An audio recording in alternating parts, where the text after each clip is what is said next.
All right, we're live. Ian, thank you for joining me today. It's awesome to be chatting with you. I'm glad you're not driving the car, as we spoke about earlier. Thank you, Chiedo. Yes, I'm safely parked by the side of the road. Good role model. So if you could start by telling me what you're doing today with your career and what's the current state of affairs, so to speak.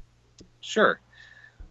I own an IT services company, and we work throughout the state of Virginia. And as you can tell, I'm in a car. I am often in a car, meeting with clients and prospects.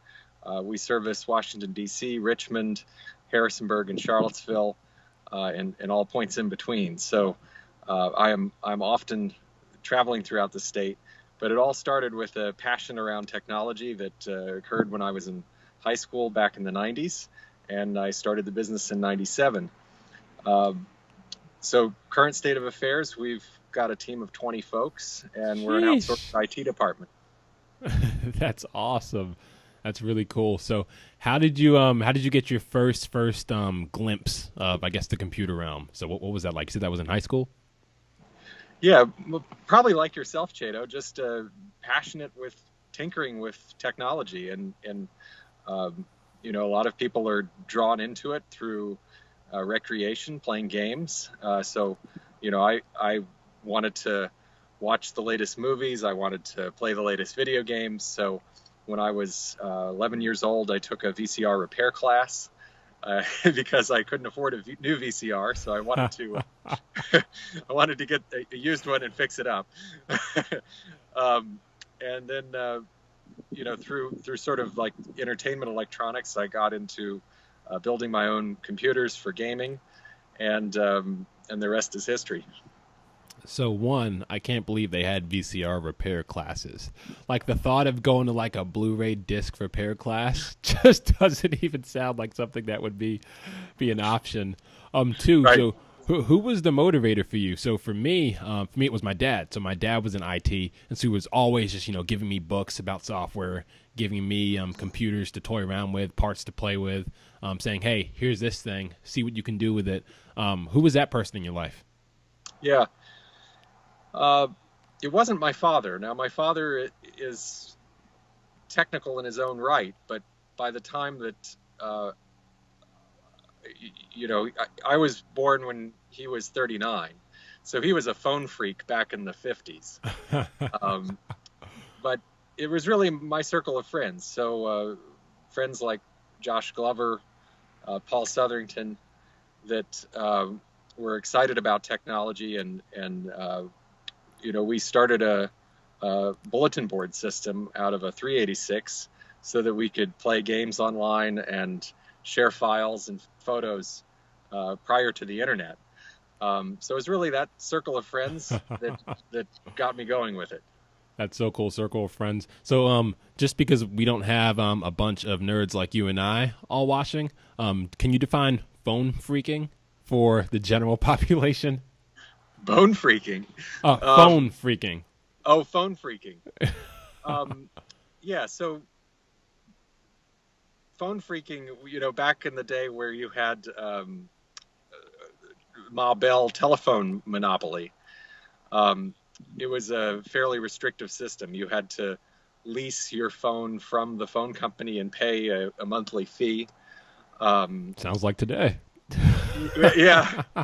Um, yeah, well, it's kind of come full circle. There was a period of deregulation, and then the Yeah. cellular industries kind of sprung up in the old model.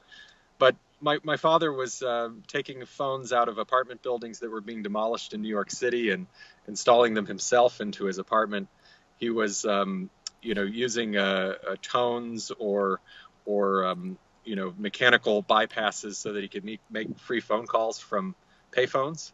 So it was just a number of ways of sort of hacking the telephone monopoly to have a little more freedom, I guess. That's awesome. That's fun. I think that's what Steve Jobs and Wozniak were like getting into, right? Like I was reading a biography about them the other day, and I think Yeah, they. That's a lot of awesome. guys. Yeah, a lot of guys of that generation had their roots in that, and I guess the difference between Steve Jobs and my father is my father stopped, and Jobs kept with it. Yeah, it worked out for Jobs. Okay, so your friend circle, they got you involved in IT, and so I guess you were all motivating each other. Um, at what point did it become more than a hobby? Well, I guess pretty early on, I was fairly motivated to be entrepreneurial because I didn't have any other way of sort of funding the habit, shall we say.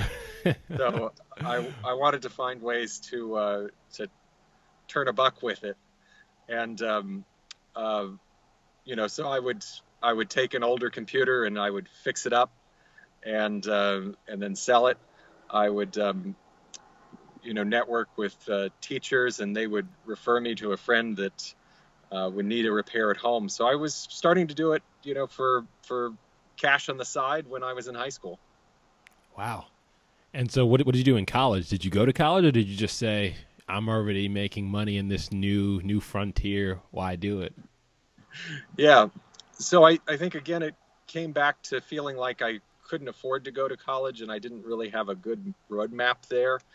Some of that was because even in high school, the business started conflicting um, with the academic schedule. So I found myself, chasing the dollar a little more than I probably should have instead of working on my studies. So I really stuck with it after graduating high school. I started a small retail computer store in Stanton, and started hiring my friends, many of whom were going to college, to work with me in the store time on summer breaks, and other friends that were maybe still in high school that were a year behind me. Ah, that's great. That's the I think too many people go to college just to go to college. But if you're doing something you're passionate about, that there's a career path for, there's no shame in continuing to do that. It's funny, when I went to college, I actually planned to drop out halfway with like some like $1 million like software idea. It didn't happen, but that was my mindset going in. I was thinking, okay, yeah, let me satisfy my parents, my family, respect them, but then let me create this awesome thing halfway through, and then just be done with it. Didn't happen. So you lived the dream. You got to start a business right out of college, and it has obviously gone well. So you said you launched a computer retail business. So you were just selling computer parts and repairs, that sort of thing? Yes, so we were assembling computers. So I either assisted or led a small team to build over 500 computers by hand. Um, Wow.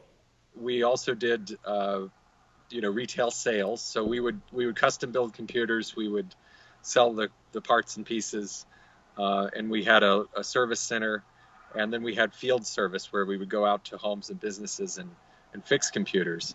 And we worked in some variation of that modality for about 10 years. And then starting in 2007, just the impact to businesses of being down um, started to be so great that we had to change, Yeah. and we saw a real split around home users not really caring about downtime or data loss that much. I mean, they didn't Hmm. enjoy it, but they weren't going to spend thousands of dollars to try to prevent it.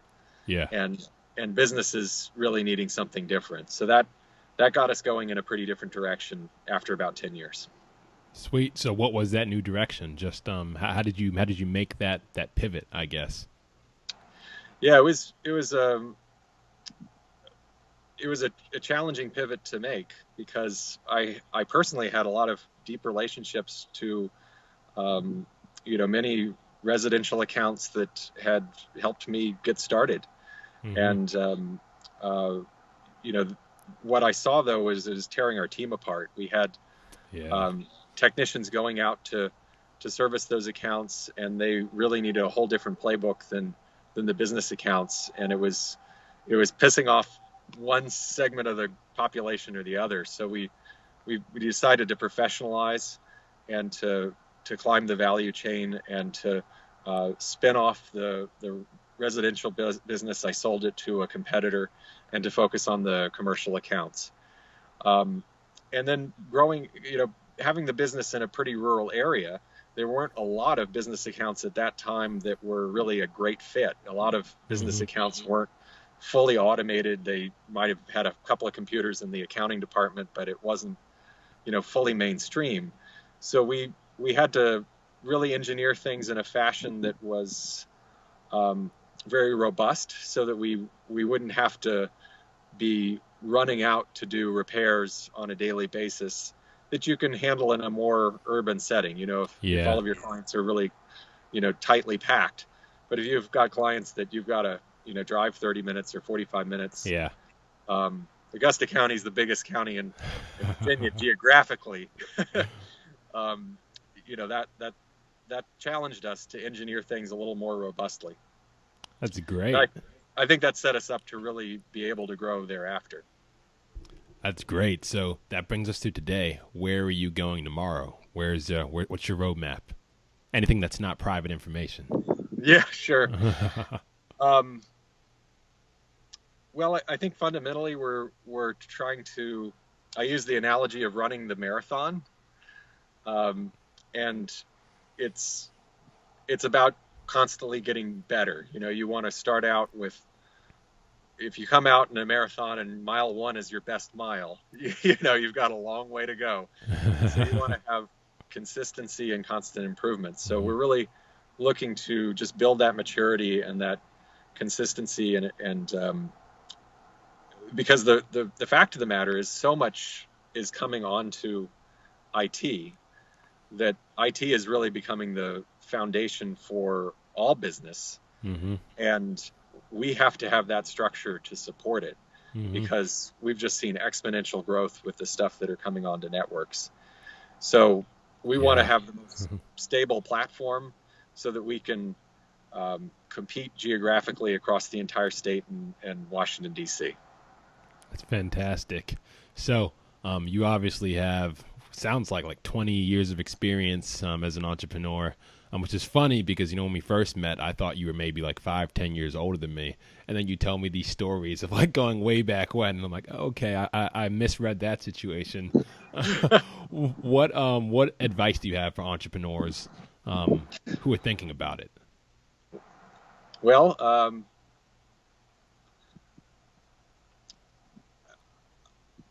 I think that the marathon analogy is a pretty good one. And I may only be 5 or 10 years older. I was born in '79. I don't know when you were born, but I was born in '90. So hey, yeah, we're close then. Yeah. My own journey is one of really, taking a passion at an early age and sticking with it. And I see a lot of businesses, and there's pros and cons with that. Don't get me wrong. But I see a lot of businesses, go out of business because people throw in the towel for whatever reason. They're not in it for the long run. They're looking for a fast buck, or some sort of shiny golden parachute. And often that doesn't happen. And if it does happen, it might happen after 30 years. So I'd really just. And I think the reason why I've probably been successful with it is that I never have had it easy. I've never known anything else. I haven't ever worked for somebody else and sort of set my standards lower to maybe somebody else's standards, and sort of had that cop out maybe. So I've always just challenged myself, and I think that's enabled me to kind of run the long race. That's awesome. Yeah, I think it's so important to be passionate about what you do, because when you're passionate about what you do, it's that much easier to really persist. Because otherwise, when it gets tough, why would you proceed if you didn't love what you were doing? Yeah, and I think probably another thing that's enabled me to stick with it is I'll probably get into one aspect of the company for about 2 years, and then I'll try to delegate that off of my plate. So right now I'm very passionate about sales. I've been in the sales capacity for about a year now, kind of spinning up a full sales team. I'll probably be in it for another year, maybe 2. Probably at the 3-year mark, I'll be building a sales team and I'll be spinning that off. Yeah, I understand. It's the entrepreneurs, and a similar thing with me right now. I've gotten really passionate about marketing over these past few months, and I'll probably be really passionate about marketing for like another like 2, 3 years, and then I'll delegate more and figure out how I can, I guess, just like re-challenge myself. I feel like once I get to the point where like I feel like I've truly grasped something, and I can foresee what my next day, week, month is going to look like. Then I'm almost like, what's the point? Like, I want to delegate that and then challenge myself again. So I love that. Yeah, I think that's such a formula for success. And um, I think maybe some entrepreneurs get in for different reasons and they struggle with that. They Yeah. struggle delegating some of those tasks. Yeah. Hey, well, Ian, this has been great. I've got everything I need to write this story, and I learned a lot about you that I didn't know today. So this has been absolutely awesome. Well, thank you, Chiedo, for the time, and I'll get back on the road to Richmond. Thank you for your time. I'll see you later. All right, bye.